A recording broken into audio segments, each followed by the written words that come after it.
শয়তানের কোনো পিশাব ছিল না, সে কারো মুরিদ ছিল না যে পিশাব মারা গেছে তাকে খেলাফত দেয়া দিছে আর সে কিয়ামত পর্যন্ত এটাকে পরিচালনা করবে, সে দরবার খুলে দিছে, এমন না।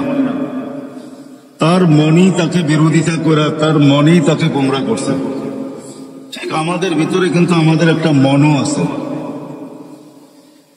যেটা শয়তানকে পদভ্রষ্ট করছে। শয়তানের মনই শয়তানকে ধোঁকা দিছে, এই কথা বুঝাইছে যে তুই তো উত্তম, মাটিকে জ্বালায়া ইটো বানাস, আবার সবকিছুকে জ্বালায়া তুই ছাইতে রূপান্তরিত করিস, তুই আগুনের তৈরি, মাটিটাকে সেজদা করবি তো করবি কেন?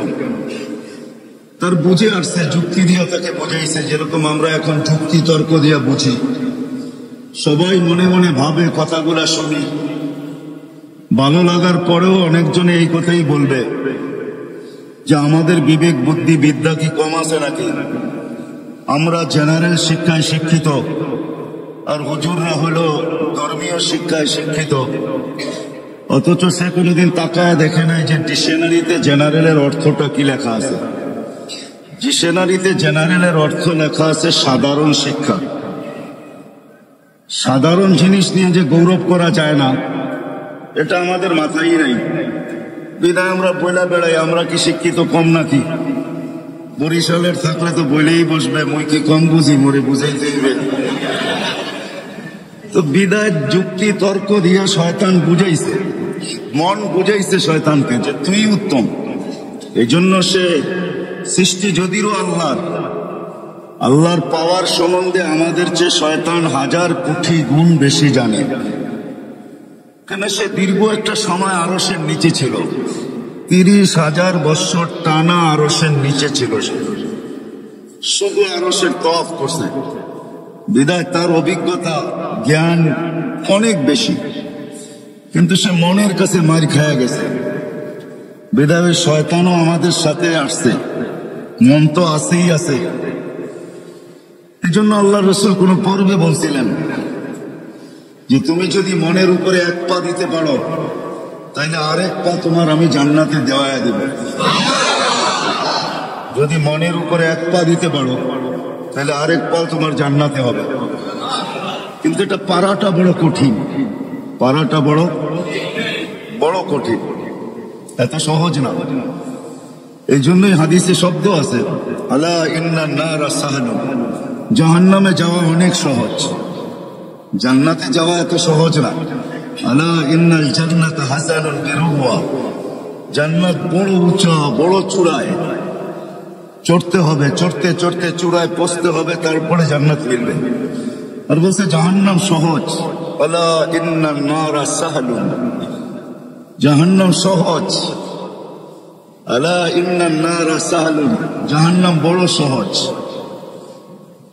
বিশাখওয়া, শুধু মনের ঘোড়ার উপরে বসা যাও, মনের ঘোড়া তোমাকে জাহান্নামে ঢুকায় তারপরে ফিরে আসবে, এর আগে ফিরবে না।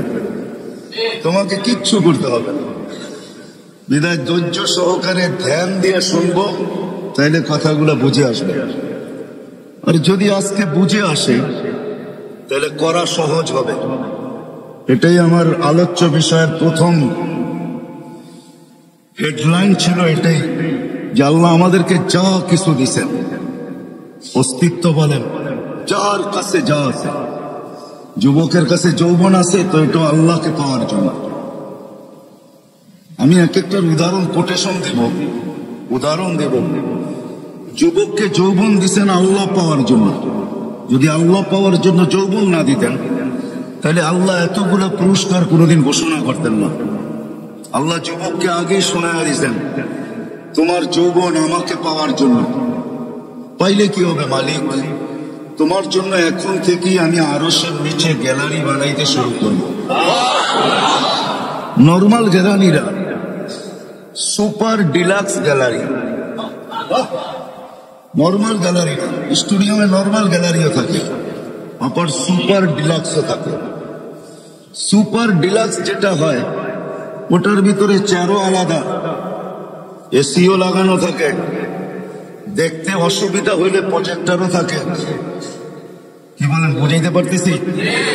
দেখতে যদি কোনো যুবকের অসুবিধা হয় তো প্রজেক্টর থাকে, আবার ওটার ভিতরে খাওয়া দাওয়াও থাকে।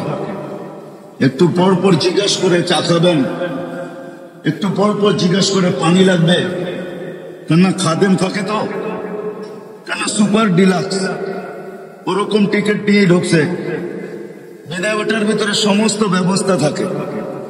কোথাও কোথাও এমনও থাকে যে কনভেন্স পর্যন্ত বাড়ির থেকে গাড়িতে নিয়ে যাবে, আবার গাড়িতে বাড়ি পৌঁছায় দেবে।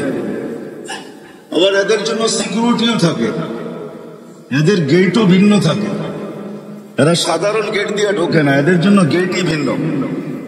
সব কিছুর ভিতরে পার্থক্যতা থাকে। তো যুবককে যে যৌবন দিছেন, এটা আল্লাহকে পাওয়ার জন্য দিছেন।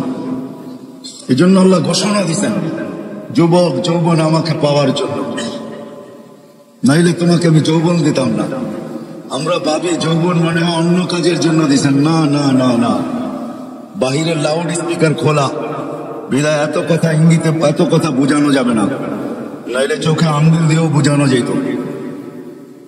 যৌবন আল্লাহ এই জন্য দেন নাই যেই জন্য আমরা ভাবি, যুবকরা যেটা ভাবে এই জন্য যৌবন দেন নাই, আমাদের সমাজ যেটা বলে এই জন্য যৌবন দেন নাই, যে কিছু করলে তো এই বয়সেই করবে।